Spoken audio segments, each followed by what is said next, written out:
네, 오늘은 EM코리아라는 종목에 대해서 한번 좀 말씀을 드리도록 하겠습니다. 특히 최근에 이제 그 수소차 테마주의 움직임이 굉장히 활발하게 나타나고 있어요. 그래서 이 수소차주가 앞으로 실제로 이제 테마주가 형성이 되면서 장기간의 랠리를 보여줄 수 있을지, 아니면은 이제 한낱 타오르는 불꽃으로서 이제 꺾이는 흐름이 좀 나타날지, 그 부분에 대해서 좀 말씀을 드리겠습니다. 근데 사실은 이제 결론부터 말씀드리면, 저는 이제 개인적으로 테마주 매매를 이렇게 많이 좋아하는 편은 아니지만, 수소차주는 지금 밸류에이션이 많이 좀 높아진 상황이기는 해요. 그리고 수소차라는 게 이따가 조금 더 말씀드리겠지만, 실제로 상용화가 되기까지는 시간이 굉장히 많이 걸립니다.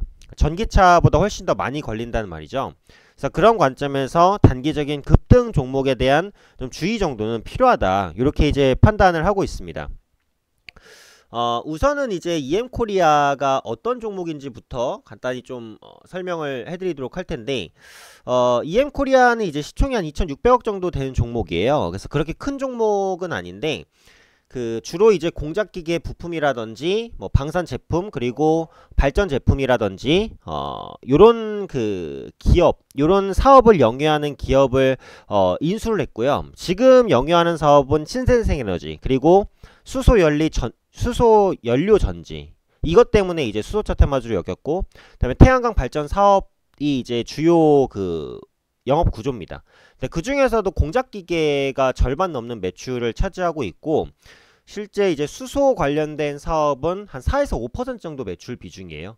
그러니까 실제로 이제 수소 관련된 매출 비중은 그렇게 크지 않다라고 보시면 될 것 같고, 이게 이제 단기 트레이딩이 아니라 투자 관점으로 보기는 어려운 게, 실적적인 부분만 봐도 그렇단 말이에요. 이게 지금 EM코리아의 재무제표입니다. 그래서 보시면 2015년에는 이제 영업이익 42억 흑자가 났는데, 16년에는 36억 적자, 그리고 17년에도 3억 정도 적자를 기록하고 있는 상황입니다. 영업이익률도 마이너스고요. 그쵸? 당좌 비율이나 유보율도 매우 낮은 상태. 그래서 EPS도 마이너스권을 보여주고 있어요. 그래서 올해까지, 아마 그 작년까지죠. 작년까지 적자가 나타날 가능성이 좀 높다, 이렇게 보여주고 있고, 올해 이제 흑자 전환을 할 수도 있을 것 같은데, 흑자 전환을 해도 그 규모가 소폭에 불과할 것 같습니다. 그러니까 펀더멘털 상으로는 접근하기가 좀 어려운 종목인 것이 분명하다라고 보셔야 될 것 같고요. 근데 지금 주가를 보시면 오늘 19% 정도 슈팅이 나오고 있어요. 아까도 말씀드렸듯이 지금 수소차 테마주가 워낙에 뜨겁기 때문입니다. 수소차 테마주로 지금 시장에서 분류되는 게 한 20, 30종목 정도 되는데, 뭐 간단히 몇 개 정도 살펴보면, 그 연료전지 스택이라는 게 있어요. 그래서 관련주로 이제 현대 캐피코라든지 이런 비장상사인데, 비장상사는 좀 빼겠습니다. 상장사 중에서는 이제 현대모비스나 현대제철, 이런 종목군들이 있고, 그 다음에 이제 수소 공급장치 부분이 있어요. 요 부분이 이제 세종공업이 세용주 중에서는 대표적이고요. 그 다음에 이제 열관리장치, 역시 필수부품이라고 보시면 될 것 같아요. 그래서 GMB 코리아, 역시 세종공업.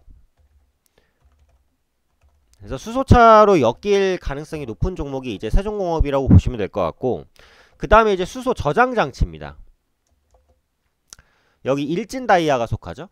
그 다음에 모토닉, 세종공업도 여기에 속할 수 있어요. 그러니까 광범위하게 속한다고 보시면 될 것 같고, 수소 충전소 당연히 필요하겠죠. 여기서 이제 그 EM코리아가 속합니다. 그 다음에 NK, 그 다음에 얼마 전에 또 급등했던 JNK 히터, 이런 종목군들이 속하고요. 수소 가스 관련주로 또 얼마 전에 급등했던 종목이죠. 네, 풍국주정입니다. 근데 지금 이런 종목군들이 대부분 크게 이제 상승을 했기 때문에 신규적인 접근을 하기에는 굉장히 어려워요. 근데 전에도 한번 말씀드렸듯이, 테마주가 시장에서 급등을 보일 때는 불안정한 시장이에요. 오늘도 보시면 주가가 떨어지기 때문에 시장 자체가 좋지는 않습니다. 그런 관점에서 테마주들의 조금 어떻게 보면 과도한 수급 쏠림이 나타날 수 있고, 오늘도 그런 현상이 나타나는 것이다 라고 보시면 될 것 같아요. 그래서 이제 그 수소차 관련해서 보시면 그 원가 부분에서는 이 스택 부분이 가장 많이 차지해요. 40% 정도.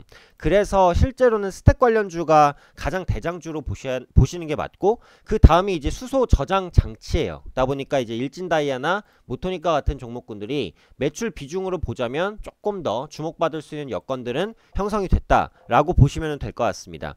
근데 사실상은 지금 수소차 시장 같은 경우에는 워낙에 초기 단계예요. 그러니까 전기차 시장보다 훨씬 발전 속도도 느리고 시장 규모도 작다라는 거죠. 물론 이제 앞으로 진행이 됐을 때는 친환경적인 부분이라든지 뭐 미래에 나아갈 자동차의 방향이 전기차와 함께 수소차라는 데는 변함은 없습니다.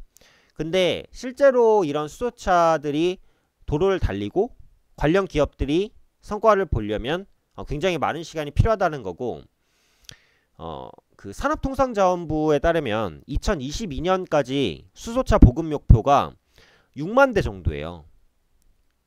6만 대. 이게 많은 숫자가 아니죠. 국내 자동차가 한 2천만 대 정도 되니까 전기차는 한 40만 대 정도 보급할 예정이에요. 그러니까 전기차의 한 6분의 1에서 7분의 1 정도밖에는 안 된다라는 부분이죠.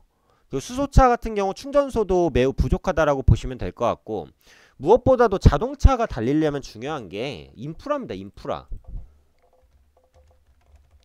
근데 인프라 설비가 구축이 되지 않으면은 아무리 좋은 자동차라도 도로를 달릴 수가 없어요. 그러니까 예를 들어서 우리나라의 자율주행차 기술이 어디까지 발전했는지 아세요? 거의 사람이 운전하는 것과 크게 차이 없을 정도까지 발전했습니다. 근데 그런데도 불구하고 자율주행차가 도로를 달리긴 어려워요.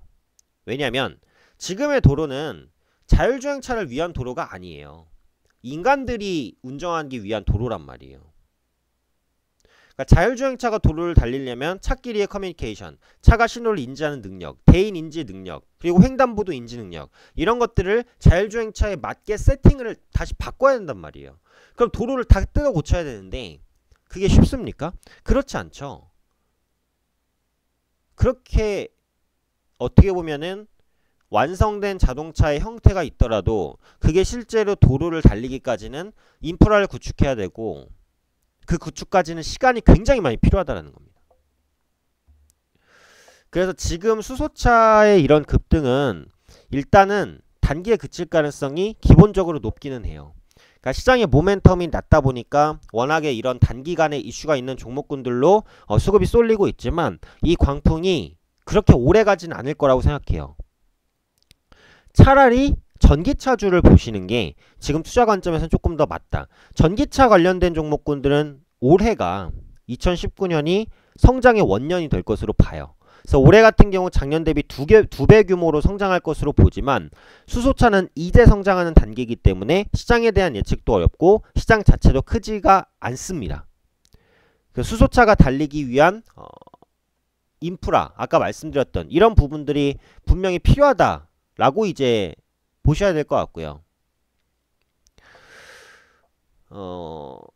지금은 이제 시장 자체가 좀 작고 현대차 그룹이 수소차를 적극적으로 키우고 있는 것은 맞지만, 아까도 말씀드렸듯이 이게 실제 부가가치로 연결되려면 오래 걸린다는 관점이죠. 근데 반면에 전기차 같은 경우에는 올해가 분명한 성장의 원년이기 때문에 조금 더 수소차 관련주보다 다이나믹하면 떨어져도 안정적으로 올라갈 수 있습니다. 그래서 지금 수소차 관련주는 보유하고 계신 분들의 영역이다 라고 이제 보셔야 될 것 같고, 이전에 제가 정시 테마주에 대해서도 잠깐 설명을 드렸고, 기술적으로만 보시는 게 맞아요. 근데 기술적으로 볼 때 10분봉이나 5분봉을 보시는 게 좀 맞다고 했어요. 그래서 이엄코리아도 지금 오늘 1월 2일 급등세를 보여줘 윗꼬리를 딱 달았는데, 이게 기술적으로 보셔도 중요한 가격이 이 구간이라는 걸 알 수 있습니다. 그리고 장대 양봉과 거래량이 터진 이 가격이죠. 그러니까 여기서는 1차적인 지지라인이 어디가 되냐면 거래량이 많았었던 매물대의 저가가 돼요. 그러니까 가격적으로는 6,900원 정도가 되는 거죠. 그래서 EM코리아를 보유하고 계신 분들은 6,900원을 이탈가로 잡고 일단 홀딩을 해보신다라는 거고, 2차적인 이탈가는 장대 양봉의 저가가 됩니다. 6,650원이 되겠죠. 1차가 6,900원, 2차가 6,650원. 네. 그래서 각각 중요한 가격대니까 혹시 보유하고 계신 분들은 관심 있게 보시면 될 것 같고, 단기적으로 이제 반등이 나올 때 물론 전고점 7,600원을 뚫고 갈 수도 있습니다. 주식이라는 게 뭐 100%라는 것은 없기 때문에 전고점을 뚫고 갈 가능성도 무시할 수는 없어요. 근데 지금 단기적인 밸류에이션이 많이 올라왔고, 이 종목은 이제 적자 기업이기도 하고요.